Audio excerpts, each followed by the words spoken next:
கருவிலே என்னை தெரிந்தவரே, தூயவரை போல் என்னை வணை. மறுபடியும் சொல்லுங்க ஆண்டவரே.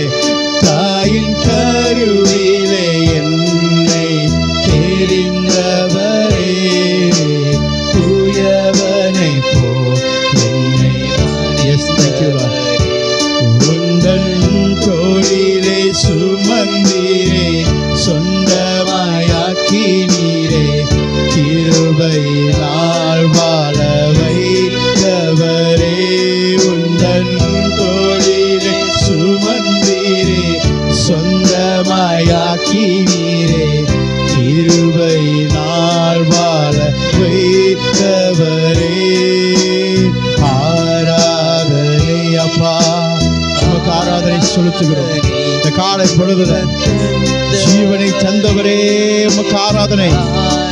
ஓ நன்றி, ஆராதனை ஏறெடுக்கிறோம் ராஜாவே. உம்மை வாழ்த்துகிறோம், போற்றுகிறோம், வணங்குகிறோம் ஆண்டவரே. சர்வ வல்லமையுடைய தேவனே, உம்முடைய பிரச்சனைகளை நிரப்பி இந்த காலை பொழுதுல ஆளுகை செய்யும்படி சுபிக்கிறோம் கர்த்தாவே. இந்த மைதானம் முழுவதும் உம்முடைய பரிசுத்த ஆவியின் நிரப்புதல் ஒவ்வொரு மேலும் காணப்பட, ஒவ்வொரு வல்லமை இறங்கட்டும் ஆண்டவரே.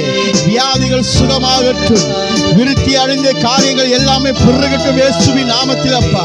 அப்பா அப்பா, ஒவ்வொரு இருதயமும் நிரப்பப்படட்டும் ஆண்டவரே. ஒவ்வொரு காயங்களும் ஆற்றப்படட்டும். இந்த காலை பொழுதுல கர்த்தருடைய நாமம் உயர்த்தப்படட்டும். ஆராதனை இந்த காலை பொழுது இரு கரங்களை உயர்த்தி எங்கள் இருதயத்தை நாங்கள் உயர்த்துகிறோம் கர்த்தாவே. எங்கள் ஆண்டவராக இயேசு ராஜா, உம்முடைய நாமத்தை நாங்கள் மகிமைப்படுத்துகிறோம். உம்முடைய நாமத்தை நாங்கள் பிரஸ்தாபப்படுத்துகிறோம். வானத்தையும் பூமியும் படைத்த சர்வ வல்லமை உடைய தேவனே, இந்த காலை பொழுதுல உச்சந்தல் உள்ளங்கால் வரைக்கும் எங்கள் மேல் உம்முடைய கரம் நீட்டப்படுவதாக. ஜனங்களுடைய பாவங்கள், குற்றங்கள், அக்கிரமங்கள், மீறுதல்கள் இப்பொழுதே கழுவி பரிசுத்தப்படுத்தி பரிசுத்த தேவனை தொழுகை செய்வதற்கு ஆண்டவரே இந்த காலை பொழுது நன்றி செலுத்துகிறப்பா. ஒவ்வொரு மேலையும் right now Lord, எல்லாரும் மேலையும் அப்பா, இந்த மைதானம் முழுவதும் பார்க்கிற யாவரும் மேலும், ஆராதிக்கிற யாவரும் மேலும், ஆராதனை நடந்து கொண்டிருக்கிற ஒவ்வொரு இடத்திலும் உம்முடைய தெய்வீகமான பிரசனம், ஒரு புதுமையான பிரசனம் இன்றே இறங்கட்டும், இப்பொழுதே இறங்கட்டும். ஒவ்வொருவரும் கட்டப்படட்டும் ஆண்டவரே. ஒவ்வொருடைய வாழ்க்கை மாறப்படட்டும். ஒரு மாற்றம் உண்டாகும்படி சொல்லி செபிக்கிறோம். ஆவியானவர் அசைவாடுங்கள் ஒவ்வொரு வாழ்க்கையும் நடக்கத்தக்க ஆண்டவரே, அடைக்கப்பட்ட வாசல் கதவுகள் இன்றையே திறக்கப்படட்டும் என்று சொல்லி அதிகாரபூர்வமாக நசரேயனாக இயேசுவின் நாமத்தில் நாங்கள் செபிக்கிறோம். நாங்கள் ஆராதிக்கிற தேவனிடத்தில் எங்கள் விண்ணப்பங்களை நாங்கள் ஏறெடுக்கிறோம். இந்த காலை பொழுதலை கொடுத்து உம்முடைய நாமத்தை பிரஸ்தாபப்படுத்துவதற்கு கர்த்தர் எங்கள் ஒவ்வொருத்தரும் தெரிந்து கொள்வதற்காக நன்றி ஆண்டவரே. எங்கள் ஆராதனை உமக்கு, எங்கள் ஆராதனை உமக்கு. ஜீவன் தந்தவரை நன்றி செலுத்துகிறோம். உள்ளம் நிறைவோடு உம்மை துதிப்பேனே, என் இயேசுவே உமக்கு ஆராதனை. மன நிறைவோடு உம்மை தொழுவேனே, அன்பு நேசரே உமக்கு ஆராதனை. ஆராதனை ஆராதனை ஜீவன் தந்தவரே, ஆராதனை. Thank you Lord. We bless you for it. We give thanks to you Father. We glorify your name Father. உம்முடைய நாமம் பரிசுத்தமாக பட நாங்கள் ஆராதனை செய்கிறோம். எல்லா துதியும் கனமும் மகிமையும் உமக்கு ஒருவருக்கே அப்பா. இயேசுவின் வல்லமை நாமத்தினாலே சொல்லி நாங்கள் செபிக்கிறோம் எங்கள் ஜீவனுள்ள நல்ல பிதாவே. ஆமென் ஆமென் ஆமென். ஹல்லேலூயா ஹல்லேலூயா. கர்த்தர் நல்லவர், அவர் கிருபை என்றும் உள்ளது. இந்த காலை பொழுதுல உங்களை யாவரையும் நாங்கள் வாழ்த்தி வர வைக்கிறோம். ஹல்லேலூயா. தேவனுடைய பரிசுத்த நாமத்துக்கு மகிமை உண்டாகட்டும். ஒவ்வொரு ஞாயிறும் தேவனுடைய நாளாக காணப்படுகிறது பிரியமானவர்களே.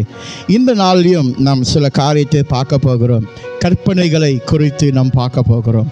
தேவன் நமக்கு கற்றுக் கொடுத்த கற்பனைகளுக்கும் மனிதன் நம்மளுடைய வாழ்க்கையில் சிந்தித்து கொண்டிருக்கிற கற்பனைகளுக்கும் அநேகர் ஏணி வச்சாலும் எட்டாத தூரத்தில் இருக்கிறது. பிரியமானவர்களே, ஒவ்வொரு நாளும் நம்மளுடைய கற்பனைகள் என்னென்னா, நம்ம தான் நல்லா இருக்கணும், என் வாழ்க்கை நல்லா இருக்கணும், நான் என்னுடைய தேவைகள் சந்திக்கப்படணும், அதுதான் நம்மளுடைய கற்பனைகள். இன்னொரு பகுதி கற்பனைகள், நான் நினச்சேன், எனக்கு தெரியும், இது இப்படி தான் நடக்கும் என்று தெரியும் என்ற காரியங்களை நம் கற்பனைகளாக வைத்துக்கொண்டு நம்மளுடைய வாழ்க்கையை நகர்த்தி கொள்ளலான்னு நினைக்கிறோம். நான் சொல்கிறேன், இப்படியாப்பட்ட கற்பனைகள் எப்பொழுதுமே எங்கேயும் போய் செல்லாது, அது முட்டு சந்தில் தான் போய் நின்று கொண்டு இருக்கிறோம். ஆனால் ஆண்டவருடைய கற்பனைகளை நம் கை கொண்டு நடக்குமானால் நான் சொல்கிறேன், சேர முடியாத இடத்துக்கும் கர்த்தர் கொண்டு போய் சேர்க்க வல்லவராக இருக்கிறார். ஹல்லேலூயா. நம்மளுடைய வாழ்வாதாரத்தில் ஆண்டவர் நமக்கு வைச்சிருக்கிற ஒவ்வொரு காரியங்களும் ஆண்டவர் சொல்லுகிறார், நான் கொடுத்த கற்பனைகளை நீங்கள் கை கொண்டு நடக்குமானால் நான் உங்களை நடத்த வல்லவராக இருக்கிறேன். ஹல்லேலூயா. வாக்குறுதி கொடுத்த தேவன் வாக்கு மாறாத ஒரு தேவன். ஹல்லேலூயா, ஹல்லேலூயா. ஒவ்வொரு நாளும் தேவனுக்கு நம்ம என்ன செய்கிறோன்னா, தேவன் உபதேசத்தின் மூலமாக பெற்றுக்கொண்ட கற்பனைகளை கை கொள்ளாமல் மனிதர்கள் கொடுக்கிற கற்பனைகளை கை கொள்கிறதுனால தான் மனிதனுடைய வாழ்க்கை திருப்தி அடையாமலும் பூர்ணம் அடையாமலும் காணப்படுகிறது. அதுக்கு ஒரு உதாரணத்தை நாம் வாசிக்க கேட்கவும். மார்க்கா 7வது அதிகாரம் 7வது வசனத்தை வாசிக்க கேட்போம். மனுஷனுடைய கற்பனைகளை உபதேசங்களாக போதித்து வீணா எனக்கு ஆராதனை செய்கிறார்கள். வீணான ஆராதனை எனக்கு நீங்க செய்றீங்க அப்படின்னு சொல்லி ஆண்டவர் கேட்கிறாரு. எழுந்திருக்கிற பிரகாரம் மாயக்காரனாகிய உங்களை குறித்து ஏசாயா நன்றாய் தீர்க்க தரிசனம் சொல்லி இருக்கிறான். ஆமென். ஹல்லேலூயா. மனுஷனுடைய கற்பனைகளை உபதேசங்களாக போதித்து வீணா எனக்கு ஆராதனை செய்கிறீர்கள் என்று எழுதியிருக்கிற பிரகாரம் மாயக்காரனாகிய உங்களை குறித்து ஏசாயாய் நன்றாய் தீர்க்க தரிசனமாய் சொல்லியிருக்கிறார். ஹல்லேலூயா. நம்மளுடைய கற்பனைகள் எப்படி இருக்குதா, மாயக்காரனை போல காணப்படுகிறது என்று தீர்க்க தரிசனத்தை ஏசாயா சொல்லுகிறார் என்று ஆண்டவர் சொல்லுகிறார். ஆம், ஏன் நம்மளுடைய கற்பனைகள் மாயக்காரனாக காணப்படுகிறதுன்னா, ஏன்னா நாம் எடுக்கிற ஒவ்வொரு கற்பனைகளும் அதுக்கு நம் உறுதியாய் நிற்பது அல்ல. நம்மளுடைய தேவைக்கு தகுந்தாப்புல கற்பனைகளை தான் நம்ம எடுத்து வச்சுக்கிட்டு நம்ம வாழ்ந்து கொண்டு இருக்கிறோம், நம்ம ஓடிக்கொண்டு இருக்கிறோம். இன்னைக்கு எனக்கு இது வேணும்னா இதுக்காக நான் ஓடுவேன், நாளைக்கு எனக்கு அது வேணும்னா நான் அதுக்காக ஓடுவேன். ஆகையினால் அந்த கற்பனைகள் நிலையானது அல்ல, அது எப்போ வேணாலும் மாறும். குரங்குது போல, குரங்கு இறுதியும்னு சொல்லுவாங்க. ஓகே, ஏன்னா கொஞ்ச நேரத்துக்கு அதை இது மேலே ஆசைப்படும், கொஞ்ச நேரத்துக்கு அது மேலே ஆசைப்படும். அதோட ஆசை பூர்த்தி அடையாத ஒரு ஆசையாக காணப்படுகிறது. அல்லையா, ஆண்டவர் சொல்ற, உங்களுடைய கற்பனைகளை வைத்து நீங்கள் என்னை ஆராதனை வீணாக செய்கிறீங்க சொல்கிறாங்க. ஆண்டவரை நான் இப்படி ஆராதித்த ஆண்டவருக்கு பிடிக்கும், ஆண்டவரை நான் இப்படி ஆராதனை செய்த ஆண்டவருக்கு பிடிக்கும், ஆண்டவரை நான் இப்படி தான் தொழுகை செய்த ஆண்டவருக்கு பிடிக்கும் என்று நாம் என்ன செஞ்சிடறோம், ஒரு கோட்பாடுகளை நமக்குள்ள நம்ம வச்சுக்கிட்டு நம் தேவனை ஆராதிக்கிறோம் என்ற பெயரில் தேவனுடைய நாமத்தை தூஷித்து கொண்டு தான் இருக்கிறோம். ஆண்டவர் சொல்றார், என் நாமத்தை வீதியில நீ வீணாய் பயன்படுத்தாதே என்று.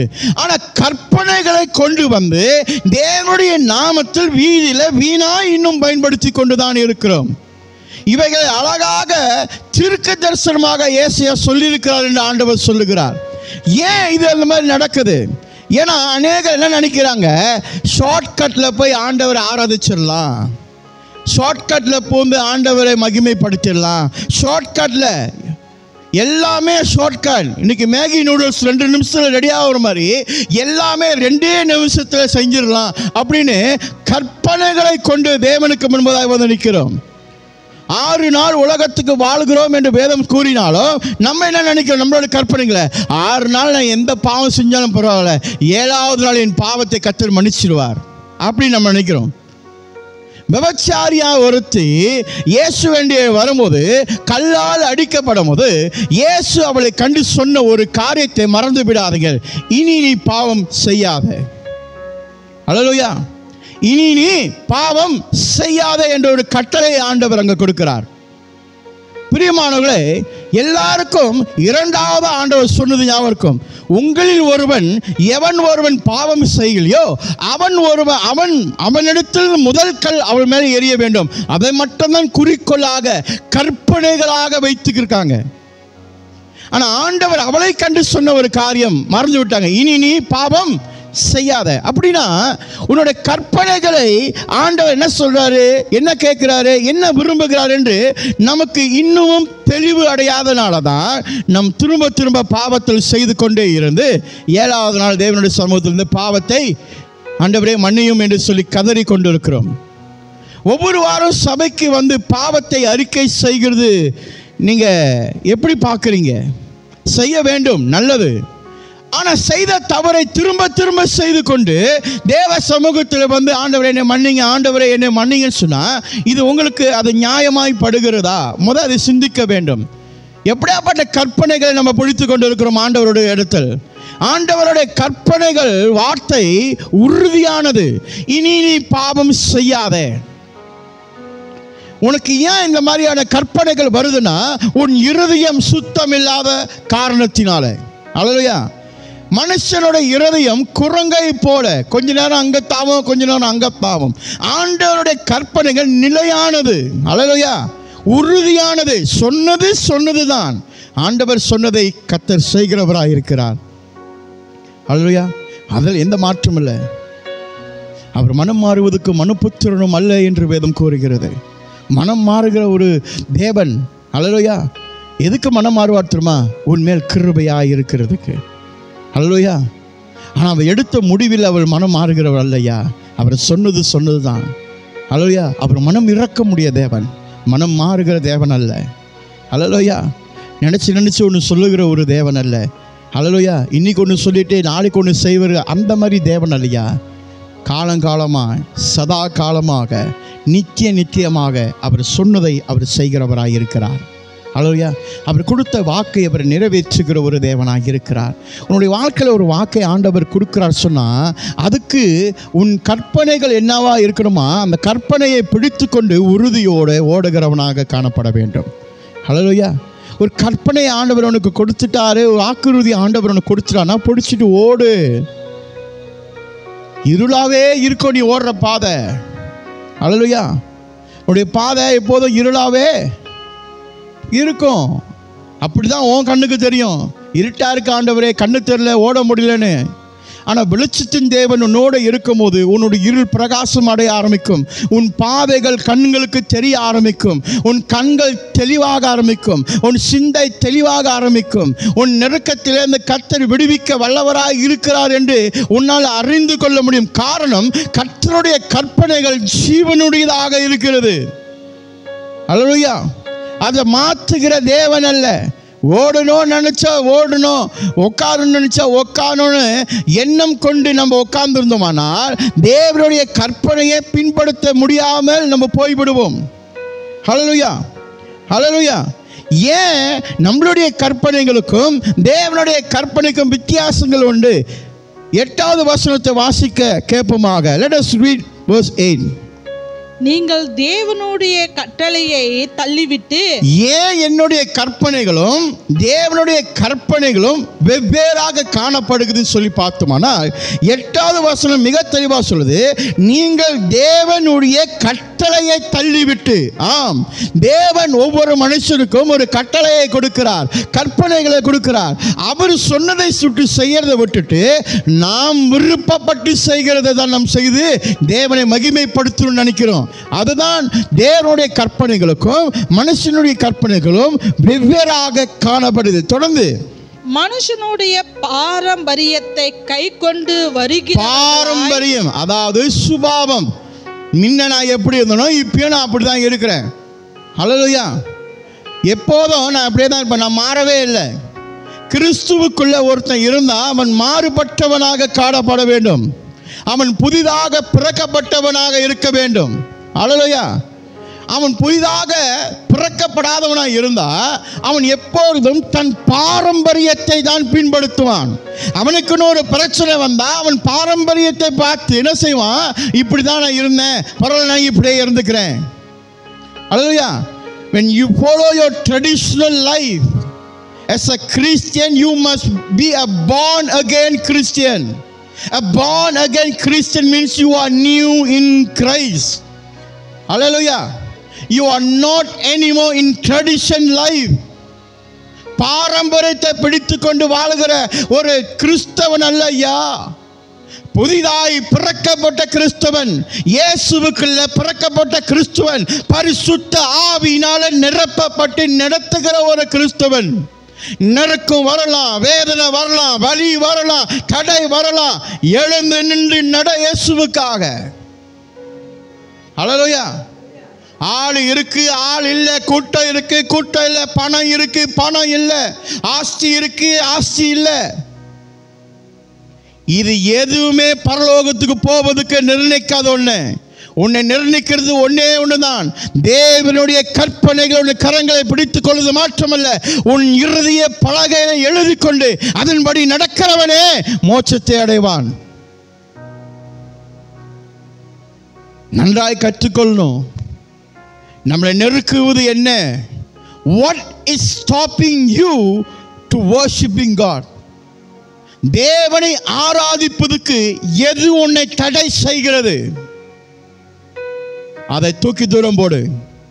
அது எவ்வளோ நெருக்கமாக இருந்தாலும் உனக்கு, அது எவ்வளோ பாசம் குறிதாலும் தூக்கி அதை எறி வெளியே. அதை எல்லாவற்றையும் காட்டிலும் கர்த்தர் தான் முதல் இடமாக இருக்க வேண்டும். ஹல்லேலூயா, ஹல்லேலூயா. உலகமே இருண்டு போன மாதிரி இருப்பாங்க சில பேர். ஐயா, வானமும் பூமியும் ஒழிந்து போனாலும் என் வார்த்தை ஒருபோதும் அழிந்து போகாது என்று சொன்ன ஆண்டவர். ஐயா, எப்படியா உன்னுடைய வாழ்க்கை இருண்டு போகும்? இருண்டு போவதுக்காக கர்த்தர் உன்னையும் என்னை தெரிந்து கொண்டிருக்கிறார். இருளாய் இருக்கப்பட்ட மனுஷனுடைய வாழ்க்கையை பிரகாசமாய் வெளிச்சமாய் ஆக்குற நித்திய வல்லமையுடைய வெளிச்சத்தின் தேவன் இப்பூமியில பிறந்திருக்கிறார். அந்த வெளிச்சம் தான் உன்னுடைய வாழ்க்கைக்கு புதிய வெளிச்சமாக காணப்படும். ஹல்லேலூயா. சில நேரத்தில் கற்பனைகளை விட்டுட்டு நம்ம எங்கெங்கேயோ போவோம். அவங்க சொன்ன உபதேசம், இவங்க சொன்ன உபதேசம், இவர் சொன்ன காரியம், அவர் சொன்ன காரியம், எவன் வேணாலும் என்ன வேணாலும் சொல்லட்டும் ஐயா, அவன் சொன்னது நிறைவேறாது, கர்த்தர் சொன்னது நிறைவேறும். ஹல்லேலூயா. அவன் உனக்கு சாபம் விட்டானா அது நிறைவேறாதுயா. ஹல்லேலூயா. ஏன் தெரியுமா நிறைவேறாதுன்னு சொல்ற? உன் கூட இருக்கிறவர் ஆண்டவர்யா. உன் சாபத்தை எல்லாம் அவர் சுமந்து தீர்த்த தேவனையா. ஹல்லேலூயா. உனக்கு உன் மேல் வருகிற சாபக்கேடுகளை அவர் சுமந்து தீர்த்திட்டார் ஐயா. யார் அவனுக்கு சாபம் கொடுப்பா? நீ நல்லாவே இருக்க மாட்ட, நீ நாசமா போயிடுவ, நீ வேணா பாரு, நீ என்ன ஆவறன்னு சொல்றதுக்கு நீ யார்? கர்த்தர் பிள்ளைகளுக்கு என்னைக்குமே இது நேரிட முடியாது, தெரியுமா?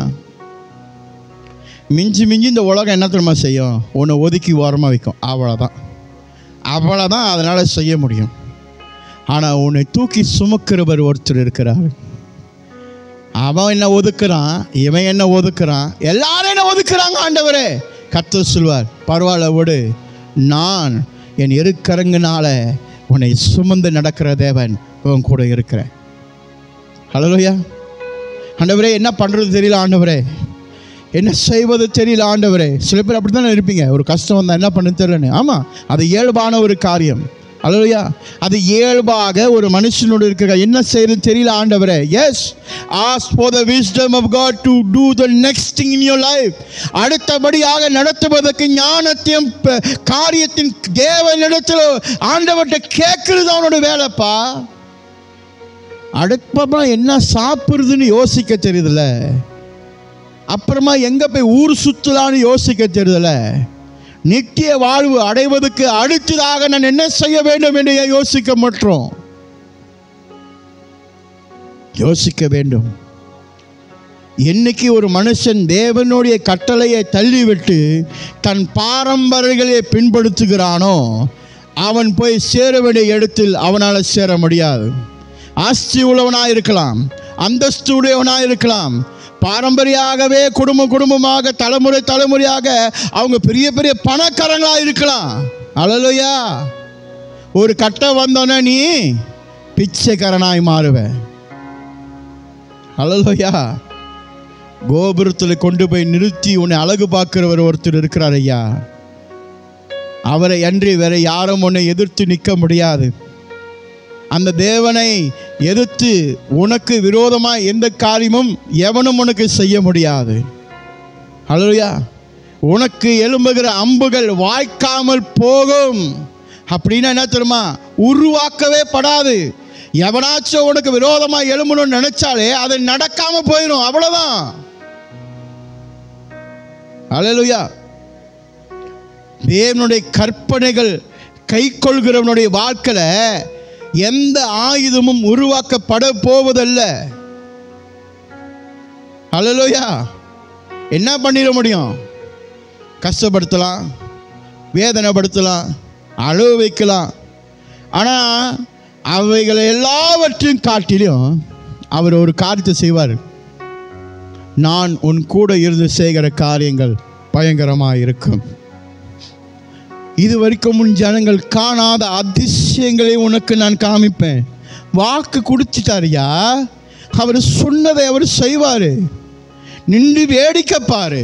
யுத்தம் உன்னுடையதில்ல, யுத்தம் அவருடையது. நீ நின்று வேடிக்கை பாருன்றாரு. நீ சும்மா இருன்றாரு. சில நேரத்தில் நம்ம கொழுப்படுத்த போய் சும்மா இருக்க முடியாம நானும் உதவி செய்யறேன் ஆண்டவரே, நானும் உள்ளுக்கு வரேன்னு சொல்லி கேட்கிறப்ப ஆண்டவர் சொல்ல, நான் உன்னை என்ன செய்ய சொன்னேன்? சும்மா இருன்னு. அப்போ அங்கே பசாம நெல்லு. நீ ஒன்றும் செய்ய வேணாம். நான் உனக்கு போதித்த கற்பனைகளை மாற்றம் நீ கை கொண்டு பின்ன நடந்து வா. வேற ஒன்றும் செய்ய சொல்லலை. அதிக பிரசங்கி வேலை. பேதுரு மாதிரி முந்திரி கொட்டை எல்லாத்துலேயும் மூக்க நுழைச்சிக்கணும். அப்புறம் இது செய்யல அது செய்யலன்னு குறை சொல்லுவது. தேவனுடைய கற்பனைகளுக்கும் மனுஷனுடைய கற்பனைகளுக்கும் ஏணி வச்சாலும் எட்டாது. ஏன்னா மனுஷனுடைய கற்பனைகள் ஒரு லெவல் வந்தோடனே இவ்வளவுதான், அதுக்கு மேல என்ன செய்யணும்னு தெரியாதுன்றான். அல்லேலூயா. ஆனால் ஆண்டவருடைய கற்பனைகள் அப்படி அல்ல. சமுத்திரத்தை பிளந்து வழிகளை உண்டாக்குற கற்பனைகளாக காணப்படும். அல்லேலூயா. மாறாவின் நீரை தேனாக மாற்றி உன் நாவுக்கும் உன் வாழ்க்கைக்கும் சுவையை கொடுக்கிறதாக இருக்கும். தேவனுடைய கற்பனைகள் எப்படி தெரியுமா இருக்கும்? ஜீவனுள்ளதாக இருக்கும். தேவனுடைய கற்பனைகள் என்ன தெரியுமா செய்யும்? எல்லாரும் முறுமுறுத்து கொண்டிருந்து ஆசீர்வாதத்தை இழந்திருப்பார்கள். ஆனால் உன்னை மட்டும் தனியாக ஜொலிக்க வைக்கிற அந்த கற்பனைகளுடைய வார்த்தையின் பலன் உன் மேலே வர ஆரம்பிக்கும். ஹல்லேலூயா, ஹல்லேலூயா, ஹல்லேலூயா. இன்னைக்கு கற்பனைகள் சொல்லும் போது ஓன் ஐடியா, சொந்தமாக யோசித்து சில காரியத்தை பேசுவது. இன்னைக்கு உலகத்தில் நிறைய பேர் எழுச்சி பேசுகிறாங்களே. உற்சாகமாக இருங்க. நீங்கள் உங்களை நம்புங்க. உங்களோட தன்னம்பிக்கை தாங்க உங்களை மேலே கொண்டு வரும். உன் தன்னம்பிக்கை உன்னை மேலே கொண்டு வருமா இல்லையான்னு எனக்கு தெரியல. அல்லேலூயா. ஆனால் கர்த்தர் மேலே நம்பியே இருக்கிறவன் ஒருபோதும் வெட்கப்பட்டு போவதே இல்லைன்னு ஆண்டவர் சொல்றார். அவருடைய வார்த்தை வானமும் பூமியும் அழிந்து போனாலும் அழிந்து போகாது சொல்றார். அப்படின்னா என்னுடைய வாழ்க்கையில் ஆண்டவர் சொன்னதை நிறைவேற்றுவார். அல்லேலூயா. சில நேரத்தில் நம்ம என்ன சோர்ந்து போயிடுவோம்னா, பார்க்குற நடக்கிற காரியத்தை கண்டு அப்படியே உடைஞ்சு போயிடுவோம்ல. அதான் மனுஷன். ஆனால் அதெல்லாம் பார்த்து அசைக்கப்படுகிறவனா இல்லைப்பா அப்படின்னு இப்போ நின்று பாரு.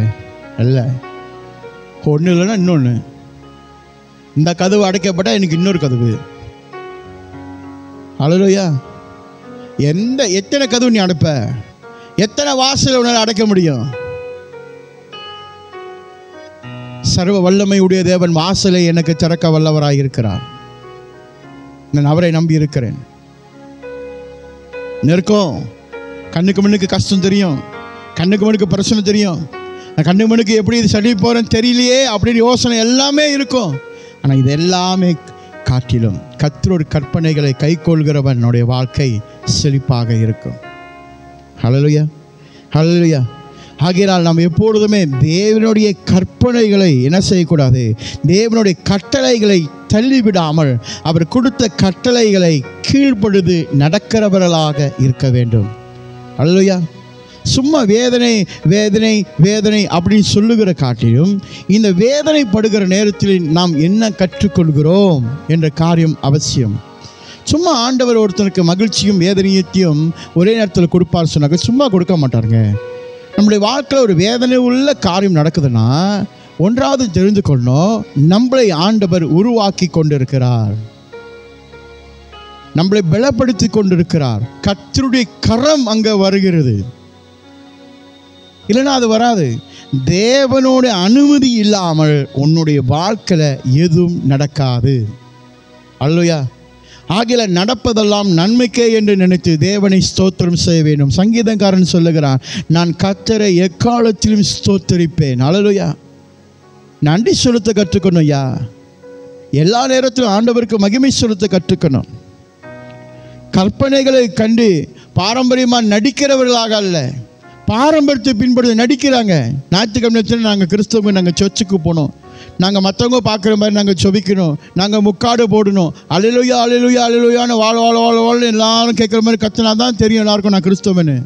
இல்லை, இன்றைக்கி அப்படியாக மாறிடுச்சு. இல்லை, இப்போ ட்ரெண்டு புதுசாக மாறிடுச்சு. சபையில் லைட்டு போட்டு கலர் கலர் டங்கு டங்கு டங்குன்னு ஆடினாக்கா தான் ஆராதனை. இன்றைக்கி அப்படி மாறிடுச்சு. ஒழுக்கம் எந்த காரியமும் இல்லை. இந்த சபை அங்கே குறை, அந்த சபை இங்கே குறை, இவங்க இப்படி நடத்துகிறாங்க இது சரியில்லை, அவங்க இப்படி நடத்துகிறாங்க இது சரியில்லை, இது சரியில்லை அது சரியில்லைன்னு இருக்கிறதுக்கு என்னோட கேள்வி ஒன்று, எல்லாரு கரத்திலும் ஒரே வேதாகமம் இருக்குது, எல்லாரு கரத்திலும் ஒரே வார்த்தை இருக்குது. அவனுடைய கற்பனைகளுக்கு தகுந்தாப்புல ஊழியத்தை நடத்துகிறான். அது தேவனுக்கு பிரியமானதா? உனக்கும் எனக்கும் கொடுக்கப்பட்ட வார்த்தை ஒன்று. இதை பின்படுத்தினாலே உன்னுடைய கற்பனைகள் தேவனை பிரியப்படுத்துகிற காரியமாக இருக்குமே. இதை விட்டு விட்டு புதுசாக ஆண்டவர் ரோடு போட்டு கொடுத்துருப்பார், இதில் நடந்துவானு. இவன் என்ன பண்ணுவான், இந்த ரோடு வேணாம் ஆண்டவரே, இது ரொம்ப கஷ்டமாக இருக்குது, தூரமாக இருக்குது, நான் சைட்டில் ஷார்ட்கட்டில் பூந்து வரேன் அப்படின்னு இவன் ஒரு ரோடை போடுவான். அதான் சொந்த கற்பனைகள். தேவனுடைய கட்டளையை தள்ளிவிட்டு, தேவன் கட்டளை என்ன, இந்த ரோட்டில் நடந்து வா, இந்த பாதையில் நடந்து வா, இப்படி தான் நீங்கள் இருக்கணும் என்று ஒரு கட்டளையை கொடுக்குறாரு. நீ என்ன நினைக்கிற, பரவாயில்ல நான் இப்படியும் வரேன், தேவன் இரக்கமானவர், என்னை மன்னிப்பார், என்னை நடப்பார் என்று உன் சொந்த கற்பனைகளை உனக்குள்ள வைத்து கொண்டு நீ என்ன செய்கிற, தேவனை அதிகமாக துக்கப்படுத்துகிற, பரிசுத்த ஆவியை துக்கப்படுத்துகிறீர்கள். வேதம் கூறுகிறது, ஒரு மனிதன் இன்னொரு மனிதனை துக்கப்படுத்தும் போது அவனுக்கு மன்னிப்பு உண்டு, ஆனால் பரிசுத்த ஆவியை துக்கப்படுத்தும் போது அவனுக்கு மன்னிப்பே இல்லை. ஆகினால் மனம் திரும்ப வேண்டும். உட்கார்ந்து நாக்காளி சூடு காமிச்ச நாட்களை விட்டு ஆவிக்குரிய வாழ்க்கையை அனல் மூட்டுவது வாழ்க்கைக்கு வர வேண்டும். ஹல்லேலூயா, ஹல்லேலூயா. ஏன் இந்த கற்பனைகளுக்குள்ள இப்படியான காரியங்கள் இருக்குது அப்படின்னு சொன்னாக்க, பிரியமான 20வது வசனத்தை வாசிக்க கேட்போமாக.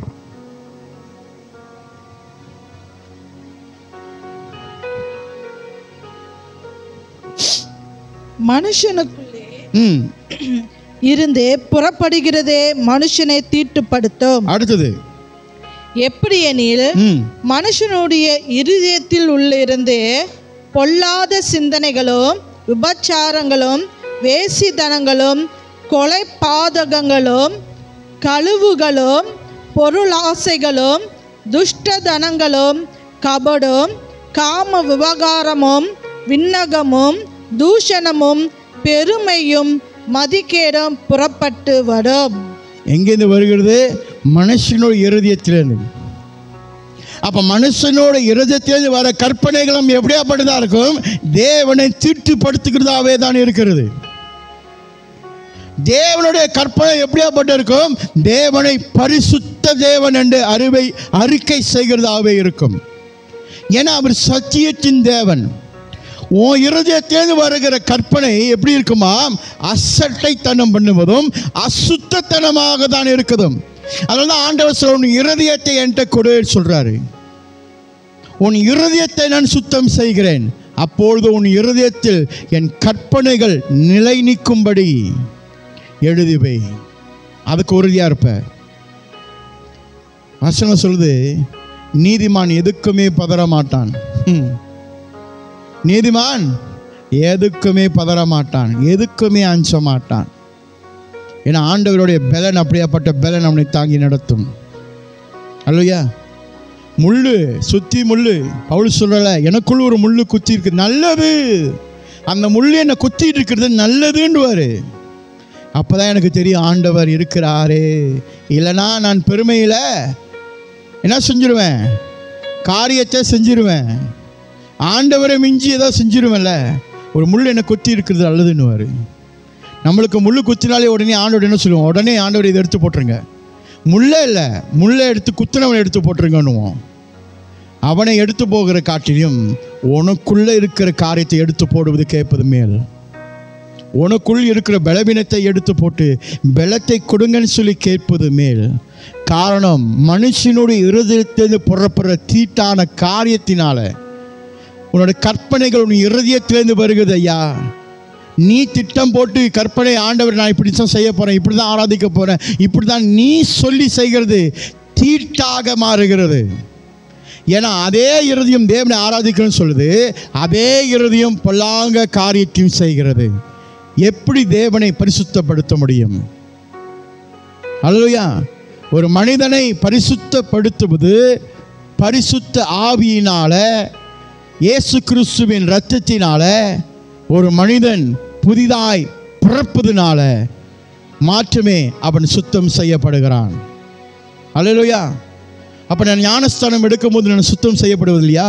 நான் பிதா குமாரன் பரிசுத்த ஆவி நாமத்தினாலே சுத்தம் செய்யப்படுகிறேனே, அறிக்கை செய்யப்பட்டு ஞானஸ்தானப்படுகிறேனே. பிதா குமாரன் பரிசுத்த ஆவி நாமத்தினாலே நீ ஞானஸ்தானம் பெற்றுக்கொள்ளும் போது நீ சுத்தம் செய்கிறேன் நினைக்கிறதுக்கு முன்பதாக உன் இருதயம் ஆயத்தமாய் இருக்கிறதா என்று நீ அறிந்து கொள்ள வேண்டும். எல்லாரும் ஞானஸ்தானம் எடுக்கிறாங்க, அதனால நானும் தண்ணிக்குள்ளே மூழ்கி வெளியே வரேன்னு. எங்காவது அக்கினி ஞானஸ்தானம் இருக்கு, ஆண்டவர் செய்யுங்கன்னு சொன்னாக்கா யாராவது செய்வாங்களா? நெருப்பை கொளுத்தி விட்டு நெருப்புக்குள்ளே இறங்கி வாங்கன்னு சொன்னால் வருவீங்களா? தண்ணிக்குள்ளே இறங்குறதுனால தானே எல்லாரும் டக்குனு தண்ணிக்குள்ளே இறங்கிடுறீங்க. இன்னைக்கு ஞானஸ்தானம் பேரில் இன்னைக்கு என்ன ஆச்சு?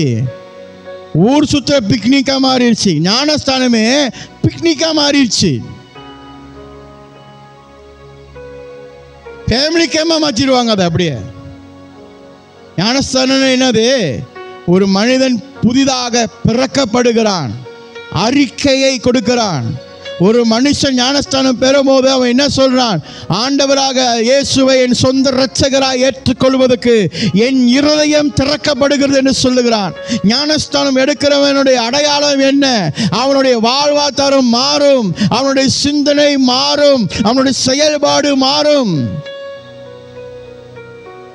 பாரம்பரியத்தை பிடித்து கொண்டு நீ ஞானஸ்தானம் எடுத்து இன்னும் அதே போல இருக்கிறனா, நீ எடுத்த ஞானஸ்தானத்துக்கு கேள்விக்குறி உண்டாகுகிறது. ஹல்லேலூயா. சில நேரத்தில் கற்பனைகள் அப்படின்னு சொல்லும் போது மனுஷன் யோசிப்பான், இப்படிலாம் நம்ம ஆராதிச்சா தேவனுக்கு பிரியமா இருக்கும், இப்படிலாம் பண்ணால் தேவனுக்கு பிரியமா இருக்கணும். ஆண்டவர் கேட்குறது தெரியுமா? உன் இருதயத்தை கொடு. என்ன கொடு? உன் இருதயத்தை கொடு. நீ ரொம்ப யோசிக்காத, ரொம்ப கனவுலாம் காணாதப்பா. நான் என்ன சொன்னனோ அதை மட்டும் செய். நான் என்ன சொல்லியிருக்கிறனோ அதுக்கு நில்லு. நீ அதுக்கு மட்டும் நில்லு, மற்றது மட்டும் நீ வேடிக்கை பாரு. கதவு அடைக்கிற மாதிரியே இருக்கும்.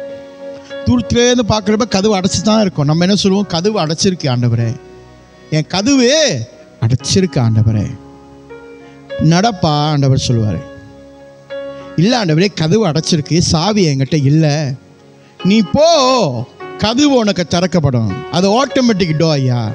நீ கிட்ட போனால் கதவு உனக்கு திறக்கப்படும். கிட்ட போயிடுவோம், கதவு திறக்காது. நம்ம திரும்பவும் சொல்லுவோம் ஆண்டவர்கிட்ட, ஆண்டவரே இவ்வளோ கிட்ட வந்துட்டேன், இவ்வளோ நெருங்கி வந்துட்டேன், இந்த வாசல் திறக்கப்படலை, ஆட்டோமேட்டிக் டோர் சொன்னீங்களே, திறக்கணும்னு சொன்னீங்க, திறக்கப்படவே இல்லையே. ஐயா, அந்த சென்சரு கிட்டி சேரும் போது தான் அது திறக்கப்படும். ஐயா, கிறிஸ்துவ வாழ்க்கையில் நீ கிட்டி சேரும் போது தான் உன் வாசல் கதவு திறக்கப்படும். உபத்திரங்கள் வரும்போது நீ கிட்டி சேர்றியா இல்லை தூரமாக இருக்கிறியான்னு தான் ஆண்டவர் பார்ப்பாரு. என்ன மாதிரி நெருக்க வந்தாலும் நீ கிட்டி வரியா இல்லை தூரமாக நின்று வேடிக்கை பார்க்க போறியான்னு கேட்பார் ஆண்டவர். அந்த வாசல் கதவு கிட்ட போப்பா. எவ்வளோ கிட்ட ஆண்டவரே, கிட்ட போப்பா. இவ்வளோ கிட்ட வந்துட்டு நீ போப்பா, கிட்ட நீ கிட்ட போ. அந்த சென்சர் உனக்கு திறக்கும்பா, அந்த கனெக்ஷன் வரும்பா, அப்ப கதவு திறக்கும் பாரு. நீ அந்த கதவை மோத மாட்ட, பயப்படாத. நீ அந்த கதவை மோதி உன் மூக்கை உடச்சிக்க மாட்ட, பயப்படாத. அந்த கதவு மோதனால உன் மூக்க உடையினால மூக்கில் ரத்தம் வரும்னு எதிர்பார்க்க வராது, பயப்படாத. போ, நடப்பா. ஒற்ற நிலைமைக்கு வந்துடும், கதவு திறக்கும். அப்பதான் நம்மளுடைய இயல்பு என்ன தெரியுமா, நம்மளுடைய பாரம்பரியம் என்ன தெரியுமா, கதவு சாத்தியிருக்கு திறக்காது, கதவு சாத்தியிருக்கு திறக்காது. சாத்தின கதவுல நான் தொடர்ந்து நடந்தேன்னா, இடிச்சுக்கிட்டேன்னா ஒன்று என் மூக்கு உடையும், இல்லை என் மண்டை உடையும், இல்லைன்னா எனக்கு ஏதாவது ஒரு சேதம் உண்டாகும். இது நம்மளுடைய பாரம்பரியோட சிந்தனை. ஆனால் ஆண்டவர் சொல்றாரு, உன் பாரம்பரியத்தை விடு. உங்க பாரம்பரியத்தை விட்டுட்டு நான் கொடுத்த கற்பனைகளை கை கொள்கிறவனாக நட. அது திறக்கும்பா. வெங்கல தாப்பால் கதவை திறக்க வல்லவராக இருக்கிற நான் பலக கதவை உனக்கு நான் திறக்க மாட்டேனோ? அல்லையா? அவர்கள் ஆராதனை செய்யும் போது கதவுகள் திறக்கணும்னு அவங்களுக்கு கேட்கவே இல்லை. பவுலும் சீலாசும் ஜெபம் பண்ணி ஆராதனை செயல்படுத்தும் போது அவங்க என்கிட்ட கேட்கல, நாங்கள் சிறைச்சாலையில் இருக்கிறோம், எங்களோட கதவை திறங்கன்னு சொல்லி வாயை திறந்த கேட்கல. அவங்க ஆராதித்தார்கள், என் பிரசனம் அங்கே வந்தது, அந்த இடத்தில் ஒரு அதிர்வு உண்டாகுனது, வாசல் திறக்கப்பட்டது. உனக்கு என்ன வேணும், உனக்கு என்ன கொடுக்கணும்னு எனக்கு தெரியும். கதவை நோக்கி நட, அந்த வாசல் உனக்கு திறக்கப்படும். ஹல்லேலூயா. 30 நாள் இருக்குது, 31 நாள், 30 நாள், ஹல்லேலூயா, 365 நாள். ஒவ்வொரு நாளும் அதிசயமாய் நடத்துகிற தேவன் நம்மளோட இருக்கிறார். ஹல்லேலூயா. ஏன்னா உன்னை அதிசயங்களை காண செய்வேன் என்று சொன்ன தேவன். ஹல்லேலூயா. ஆண்டவர் சொல்ல, நான் உன்னை அதிசயங்களை காண செய்வேன்ப்பா.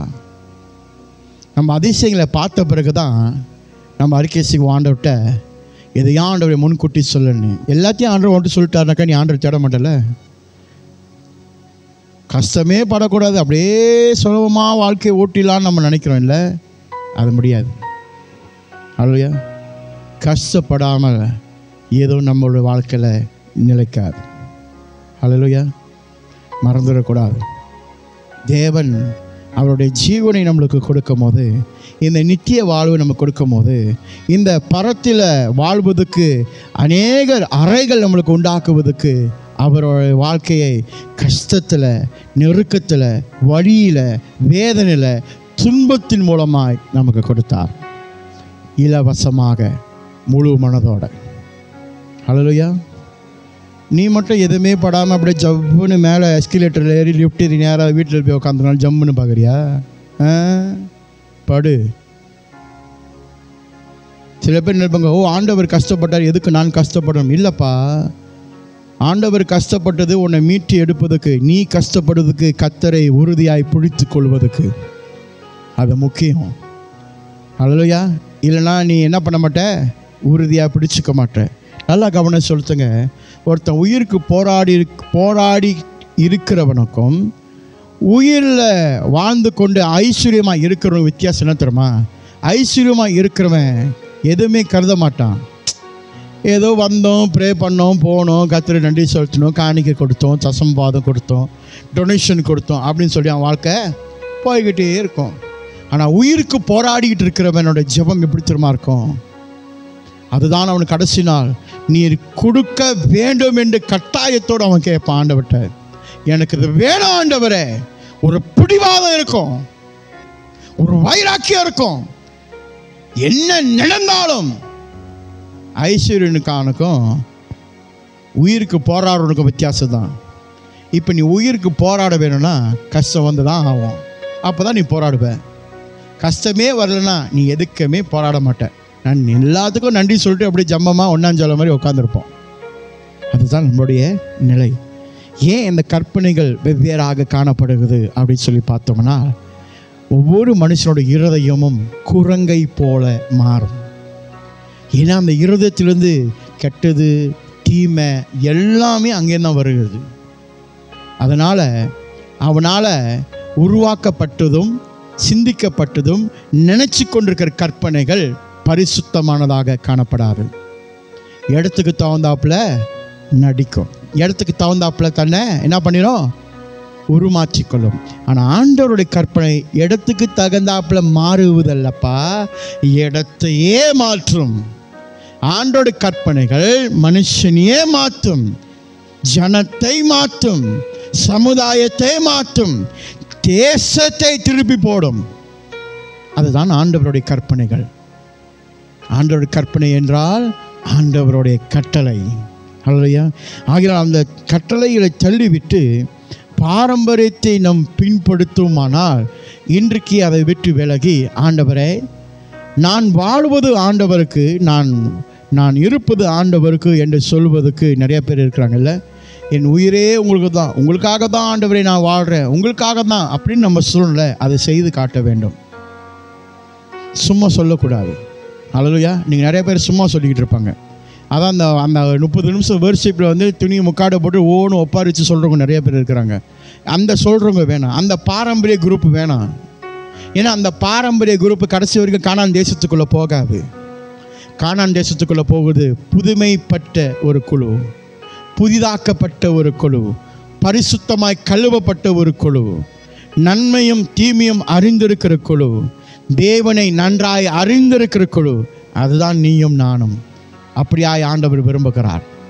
ஆகினால் உங்கள் இருதயம் சுத்தம் செய்யப்பட வேண்டும்.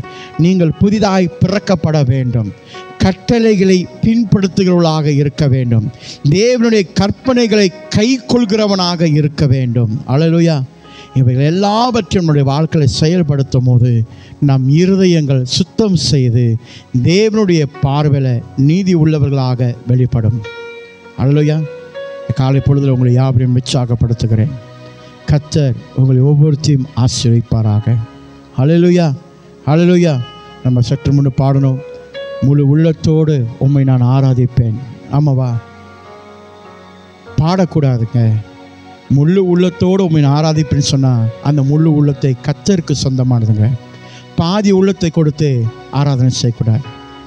உலகத்துலேயும் எனக்கு ஆசை இருக்குது, கர்த்தருக்குள்ளேயும் எனக்கு ஆசை இருக்குது. ஆற்றுல ஒரு கால் சேத்துல ஒரு காலை வச்சு வாழக்கூடாதுங்க. Make a decision today. ஒரு தீர்மானம் எடுப்போமா? ஆண்டவரே உமக்கென்று நான் ஒப்பு கொடுத்துட்டேன், என்ன நடந்தாலும் உமக்கு நான் நிற்க எனக்கு பலன் கொடுங்க. உங்களுக்கு தெரியும் என்னால் நிற்க முடியாதுன்னு, ஆனால் என்னை பலப்படுத்துகிற தேவன் நீங்கள் இருக்கிறீங்கப்பா. என்னை நிற்க வைங்க, என்னை நடக்க வைங்க, என்னை மேற்கொள்ள வைங்க, எனக்கு பலத்தை கொடுங்க ஆண்டவரே.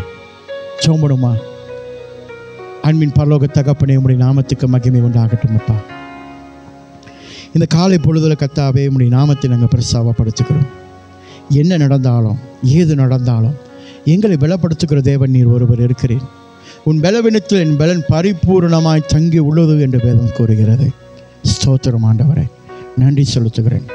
எல்லா துதியும் கனமும் மகிமையும் ஒருவருக்கு இந்த காலை பொழுதுல கர்த்தாவே கர்த்தருடைய பிரசனம் எங்களை ஆளுகை செய்வதற்காக ஸ்தோத்திரம். தேவனுடைய வார்த்தை ஆண்டவரே எங்களை திடப்படுத்தி ஆறுதல் படுத்தி எங்களை உருவாக்கி எங்களை புதிய மனுஷனை மாற்றுவதற்காக நன்றி.